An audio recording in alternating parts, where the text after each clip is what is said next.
দেখো বন্ধুরা, আমরা গিয়েছিলাম সবাই মিলে, বলতে আমি, রুদ্র আর আমার হাজব্যান্ড মিলে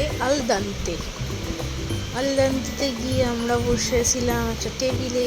তো টেবিলের পাশেই ছিল ওই জলের অ্যাকোয়ারিয়ামটা মাছের। তো মাছ তো অনেকগুলোই ছিল, দেখতেই পাচ্ছ। দেন আরও কটা আসছে পিছন পিছন। অ্যাম্বিয়েন্সটা এত ভালো ছিল যে বলার মতো না, জাস্ট অপূর্ব। তোমরা যদি কেউ গিয়ে থাকো আমাকে কমেন্ট সেকশনে জানিও প্লিজ, যে কারা কারা গিয়েছো এই জায়গায়।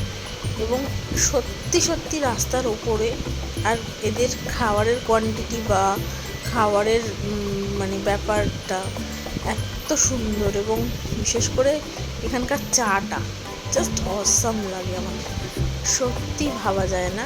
আর আমার ছেলেকে দেখতে পাচ্ছ ছবি তুলছি বলে একটু হেজিটেট হচ্ছে। তো এমনি ঠিক আছে, এত গাছের পরিবেশ দেখলে যা জাস্ট মাথাটা পাগল পাগল লাগে। তো এত সুন্দর পরিবেশ, যেটা অকল্পনীয় এবং অভাবনীয়, চাইলেই করা যায়। বাট এইখানে দেখো আমরা খাচ্ছি, তো খাওয়ার ছবি আসে তো দিনই, বাট গাছের জন্যই এটা বিশেষ ভালো লাগা।